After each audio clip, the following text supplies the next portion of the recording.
어, 최계준 후보자가 과거에 감쌌던 바로 조국 전 대표입니다.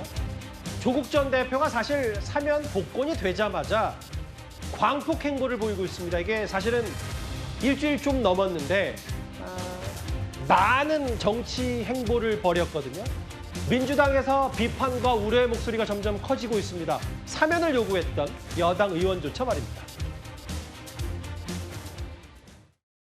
나오자마자 마치 개선 장군인 것처럼 언제 출마하겠다, 또 20, 30대를 향해서 내가 예를 들면 어떤 메시지를 낸다고 해서 어떤 의미가 있겠냐, 정치적 성과로 보답하겠다, 뭐 이런 식의 메시지가 과연 제가 생각했던 그런 조국 대표의 모습과 그리고 국민들의 공감, 이런 부분에서 좀 동의가 안 됐고 혼란스러웠습니다. 사면 복권된 상황에서는 그런 정치적 행보를 하는 것은 어느 정도 당연히 할 수 있는 일이다. 다만 국민들의 시선에서 이 사면 복권에 대해서 대통령님께 대한 이제 이런 감사와 또 거기에 따른 여러 가지 행보를 하셨지만 국민들께도 좀 더 겸허한 자세로 국민들과 함께하는 그런 모습을 보이시는 게 좋지 않을까, 그렇게 생각을 합니다. 개선 장군처럼 보이진 않을까 걱정된다. 장윤주 변호사님, 저는 좀 눈여겨본 게 뭐냐면 이게 공개적으로 라디오 인터뷰에서 오는 카메라 앞에서 여당 의원들이, 민주당 의원들이 이런 얘기를 할 정도면 당 내에서는 또 물밑에서는 조국 전 대표에 대한 우려와 불만이 상당하다고 볼 수밖에 없거든요.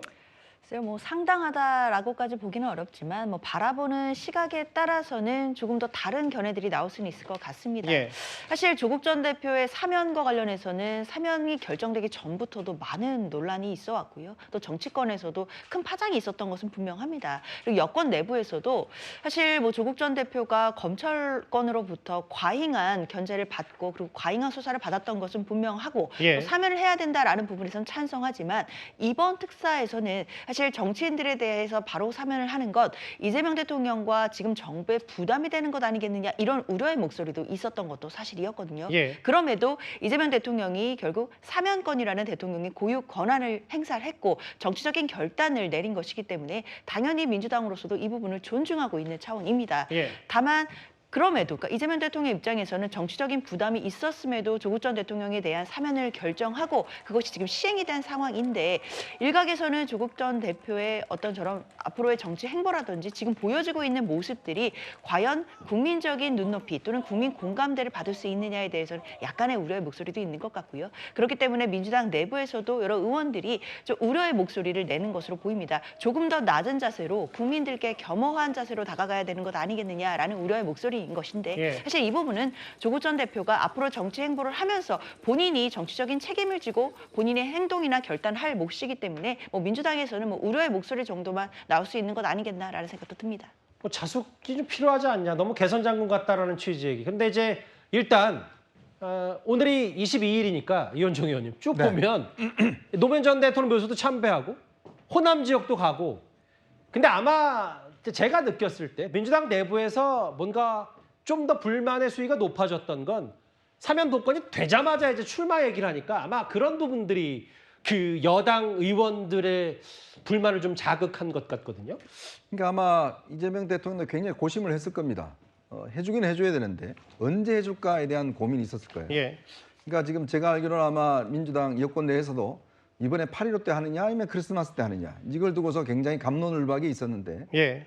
특히 이제 8.15 때 해야 된다는 주장하는 분들은 어차피 해줄 거 빨리 해주는 게 고맙다는 소리 듣지 않겠냐. 그렇지만 또 이 크리스마스 해야 된다는 분은 아니 집권 초기에 이렇게 해놔놓으면 조국 전 대표의 스타일을 잘 알지 않냐. 예. 혼자 계속 뭐 이렇게 알리고 뭐 잘난 척하고 뭐 하면서 이게 할 텐데 그걸 과연 감당할 수 있겠냐라는 어떤 있었는데 결국 이재명 대통령이 휴가지에서 그냥 이번에 합시다라고 아마 우상호 정무수석한테 이야기를 한 것 같아요. 예. 근데 이게 참 조국 전 대표는 자신이 뭔가 은전을 받았다는 느낌이 아니라 자기가 쟁취했다는 어떤 생각을 하는 것 같아요. 즉 지난 대선 때부터 시작해서 자신의 당이 후보도 안 내고 했던 게 그냥 이재명 대통령이 자기한테 아량을 베푼 게 아니라 자기가 이걸 따냈다라는 느낌? 그리고 사실 정치라는 게 그렇습니다. 일단 사면되고 나면 그때부터는 사실 경쟁이잖아요. 지금 아마 제가 알기로 조국 전 대표 같은 경우는 일단 당분간은 합당이 없다라는 입장 아니겠습니까? 그건 뭐냐면 몸집을 키워서 민주당과 어떤 면에서 합당을 하겠다는 입장 같아요. 그 몸집 키우겠다는 건 아마 이번 지금 지방선거 때 호남 쪽에 대거 후보를 낼 가능성이 높습니다. 예. 그리고 또 각 지역의 후보를 낼 가능성이 높아요. 예. 그러면 최소한 2, 3% 정도 간다 그러면 만약에 국민의힘과 민주당이 비슷비슷한 지역에서는 캐스팅 보트 역할을 할 수가 있거든요. 예. 아마 민주당에는 꽤 괴로운 아마 지금 카드가 될 겁니다. 그걸 통해서 자신의 영향력을 다시 한 번 더 입증을 하고 예. 그다음에 그런 걸 무기로 해서 다음 총선에서는 결국 합당을 통한 어떤 단일화 통해서 자신의 대권 행보로 가는 뭐 이러한 구상을 하고 있지 않을까 저는 예상을 해봅니다. 근데 이제 아마 그 어제 우상호 정무수석이 했던 기자들 앞에서 했던 발언, 피할 수 없을 것 같다. 지지율도 빠질 거 다 알고 한 거다. 이재명 대통령이 휴가 중에 피해가 있더라도 해야 할 일을 하자라는 얘기를 우상호 수석이 얘기를 했어요. 그런데 박성미 비서관님, 이게 이 발언, 그러니까 이제 조국 전 대표가 지지율이 떨어지는데 n분의 1 얘기를 했고 민주당 사람들도 좀 사실은 그거에 대해서 좋지 못한 시각을 갖고 있었고 우상호 수석 얘기는 이재명 대통령이 가장 피해자다는 취지로 얘기했지만 오늘 국민의힘에서는 피해자는 이재명 대통령이 아니라 국민이다. 조국 전 대표 사면에 대해서 이렇게 평가절하했거든요. 근데 아무래도 이제 저 발언이 나온 맥락은 뭐 이제 이재명 대통령께서 이 조국 전 대표에 대한 사면을 결정한 게 뭐 정청래 대표를 견제하려고 한 거다라든지 예. 아니면 최근 지지율 흐름에 대해서 대통령에 대한 지지율이 좀 빠지고 있는데 어떻게 보시냐라는 취지의 여러 얘기가 오갔기 때문에 저런 말씀을 하신 게 아닌가라는 생각이 들거든요. 여러 예. 맥락이 담겨 있는 것 같습니다. 근데 어쨌든 결과적으로 보면 이 대통령께서도 어떤 지지율에 부담이 있다라는 것을 알면서도 결단을 내리셨던 것이고 그 부분에 대해서 조국 전 대표께서 대통령의 뜻을 좀 더 헤아리시고 조금 더 어떤 행보의 속도라든지 행보의 어떤 방향성이라든지 이런 부분들을 조금 천천히 가져가시는 게 어떨까라는 생각이 들기도 하는데요. 예. 어쨌든 대통령실에서는 조국 전 대표의 사면이 어떤 대통령에 대한 여론에 부정적인 영향을 미쳤다라는 것을 분명히 알고 있는 상황인 것이다라는 점을 강조하는 것 같습니다. 저에게 대해서 국민의힘은 피해자는 이재명 대통령이 아니다. 서지영 국민의힘 의원도 이런저런 얘기들을 했는데 알겠습니다.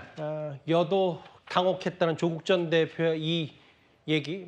근데 이제 광폭 행보를 멈출 생각은 조국 전 대표 없는 것 같고 저희가 준비한 4위였습니다.